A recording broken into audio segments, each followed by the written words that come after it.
સાગબારામાં જંગલ જમીન મુદ્દે ખેડૂતોનું ધરણા 15મા દિવસે પણ યથાવત। નર્મદા જિલ્લાના સાગબારા તાલુકાના ખોપી ગામ ખાતે જંગલ જમીનના પ્રશ્નને લઈને ખેડૂતોનું ધરણા આજે 15મા દિવસે પણ યથાવત રહ્યું છે।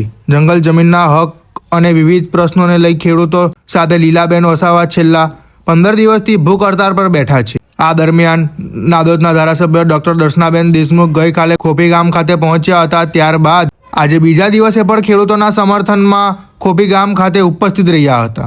ધારાસભ્યએ ધરણા સ્થળે હાજર ખેડૂતો સાથે મુલાકાત કરી તેમની સમસ્યા અને જંગલ જમીનના પ્રશ્ન અંગે ચર્ચા કરી હતી।